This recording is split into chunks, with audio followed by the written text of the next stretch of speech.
So Business Forum 2016, the theme is connected intelligence. What does that mean to you, and why is it so important for organisations operating in what is a very complex modern world? Yeah. So connected intelligence has become an idea, a concept that's particularly important today. See, today in a disaggregated world where things are a lot more complex, where change is happening not by the day or second, by the nanosecond, connected intelligence becomes so important. What is it? It's about two ideas for me. One is about personal intelligence, which means continuously learning, becoming a lifelong learner. We can no longer afford to learn something at uni and then rest for the rest of our lives. It has to be a day-to-day affair, lifelong learning. Second, it's also about intelligence that is connected to others. It's about working together. One person can't master it all. We need to work together in this interconnected, complex world. I find that fascinating because the future of work is so different from perhaps what you and I experienced when we were first at school or university. So the young people today have quite a different challenge. But I guess so do leaders operating in this complex environment. What advice would you give leaders to enable their organisations to demonstrate connected intelligence on a daily basis? The role of the leader is a lot more difficult today. There are no clear rules, and if there are rules, they would change the next day. So there has to be a constant. There has to be a constant in this ever-changing world, and that constant is authenticity. Each leader needs to understand what their core is, which means what their values are, what their passions are, what their strengths are, what their weaknesses are, and work around that. Bring that core to the ever-changing world. And you can think about it, a leader can be like a lighthouse, like a stable anchor in a wild and crazy world. Wow. And that's necessary for the leader, him or herself. It's also, of course, necessary for the people around him or her. So Tal, you've written many books about corporate happiness. I wanted to know from you what advice you would give to leaders so that they practice happiness and ensure happiness in their businesses on a day-to-day basis. So many people find it somewhat challenging to connect the business world to the world of happiness or well-being, but in fact the two are intimately connected. You see, most people believe that if you're successful, you become happy. So the causal relationship works from success to happiness, whereas in fact it's the other way around. Success does not lead to long-term happiness. However, if you increase levels of well-being, you increase your chances of success. So we know that if we increase levels of well-being on the individual level, on the organizational level, even by a few percent, it doesn't have to be a radical change. Employees become more creative, more innovative, motivation levels go up significantly. Teamwork actually improves. Relationships in general, by the way, at work as well as at home, improve. So there are many advantages to enhancing levels of well-being in the organization. Now the question is, how do you do that? How can a leader increase levels of well-being? And the first rule is start working on yourself. Again, not a radical change, that's not necessary, usually not possible, but small changes. How does an organization measure the value of happiness? I mean, most businesses are driven by the bottom line, and whether that's right or wrong, but how do you measure happiness? There are many ways to measure happiness. One way to measure it is through questionnaires.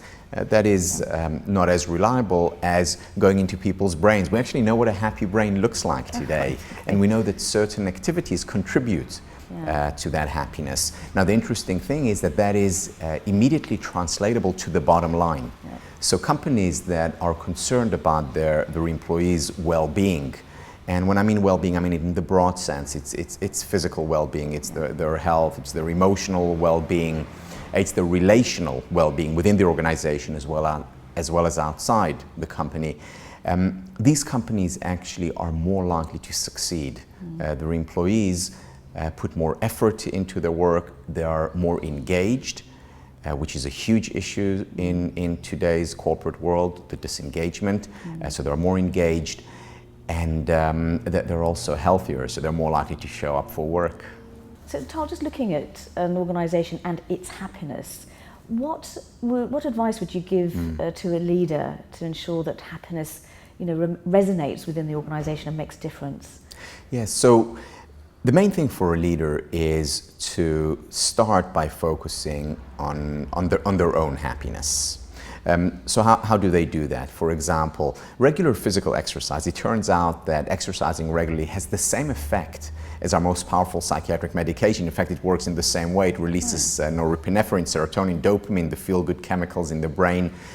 So being physically active is actually critical for individual well-being. So what a leader can do is, first of all, exercise regularly and encourage the employees to do the same. Second thing that contributes to corporate happiness is recovery.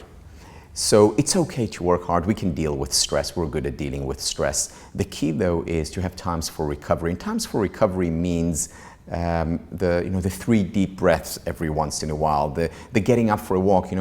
That they call sitting down is the new smoking. It's really unhealthy for us to sit down for longer than 30 minutes. So every 30 minutes, get up and 15 paces just to move around. Small changes, but it can make a big difference. Interestingly, also relationships. Number one predictor of happiness on the individual level as well as on a national level and of course organizational. So leaders can and ought to encourage relationships within the organization. So go together after work, have a drink together. Encourage working in teams, in groups, and especially in the new world. Teams are usually better off than individuals, even more so than it was, say, 30 years ago. And I'm curious about that in particular. Is that about the advent of technology?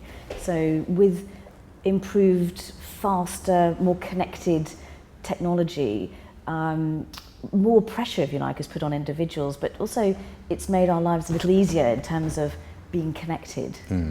Yeah, so technology is a very powerful force, and like any powerful force, it can work for good or ill. So, for example, if we're connected too much of the time to technology and are not able to disconnect, then we'll experience a lot of stress, and we see rising levels of stress and anxiety in our workforce. So disconnection is good. At the same time, it also connects between people, among people, and that's good because we're able to work better together, to share a lot more, a lot easier when we have the technological connection. Back in 1999, one of the foremost psychologists in the world, Mihaly Csikszentmihalyi, published a paper with the title, "If We're So Rich, Why Aren't We Happy?" And the point of the paper was that we are wealthier than we were in the past, and our parents and certainly grandparents were on average, and yet there's a lot more depression today than there was in the past. There's a lot more anxiety, unhappiness than there was in the past. Why is that? And one of the answers, not the only answers, but one of the answers is that we've become over-reliant on technology. In what way? So we sit down a lot more. It's a lot easier today to get food. We don't need to go to the store and get it. We can just click and get it. It's become a lot easier to work because there are less manual, physical jobs today. Most people sit in front of a computer. We sit a lot more rather than walk. Another thing which is very important is that we're constantly on the phone or on Facebook interacting, and we're losing the real connection to people. So when we're talking about being connected intelligently, I would also emphasize real connection, not just technological connection. 1,000 friends on Facebook are no substitute for that one best friend. Of concern to some Australian and New Zealand businesses is the fact that both Australia and New Zealand are slowly falling down Transparency International's corruption index. And I just wanted to get your views on institutional integrity and how important that is in the modern world. Integrity in general is very important. I did my research on the idea that honesty or integrity pays, that we pay a personal, psychological price for being dishonest in our relationships, in our work, and so on. It matters no less on an organizational level. Cialdini, a psychologist, talks about dishonesty or lack of integrity being a cancer in the organization. And he calls it a cancer for a few reasons. The first reason is that an organization that is known for lack of integrity is unlikely to attract top talent. And we know in today's world, especially in today's world, it's critical to have talent across the organization, not just at the top. Yeah. So in this respect, a lack of integrity hurts the long-term success of an organization. Second, when there is lack of integrity, it usually breeds more lack of integrity, either by example or because more dishonesty is needed in order to hide the existing dishonesty. So it works as a cancer, getting worse and worse. Yeah. And so it's for these reasons that today, as always, but even more so today, corporate integrity is critical, it's crucial.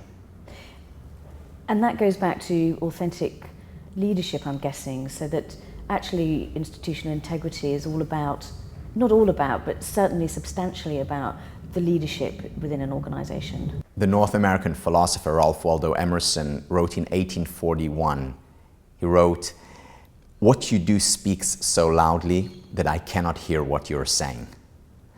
And this is what leadership is about. It's more important what leaders do than what they say. So yes, it's important for leaders to communicate integrity and honesty. It's more important for them to be integrated, to be honest. It's leading by example. To encourage integrity in the organization, it's also important for the leader to create a psychologically safe environment. Psychological safety, a term that was researched by Amy Edmondson, is about an environment in which the employees feel comfortable speaking up. They're not shut down or put down when they make a mistake or when they say the wrong thing or when they open up. And a psychologically safe environment is conducive to openness, it's conducive to sharing of information, which is very important in our world where there is so much of it. It's also conducive to integrity. A psychologically safe environment is an environment in which employees feel comfortable taking risks, where mistakes are acceptable, they're okay. In fact, there are learning opportunities. And these are the environments that create a learning organization. These are the environments in which individuals and the entire company continuously grow. These are the environments that thrive, that flourish in today's marketplace. So Tal Business Forum 2016 focused on connected intelligence, and you're our keynote presenter. When delegates leave their session, what do you want them to go away with? Well, I'd like them to be a little bit happier than they were before the session, and I'd like them to come out with more questions rather than answers, and questions that they can apply to their workplace, no less so questions that they can apply to their homes, their relationships, whether it's with their kids or their partners or friends. So to have these questions so that they can connect better and connect intelligently with the important people in their lives, personally as well as professionally.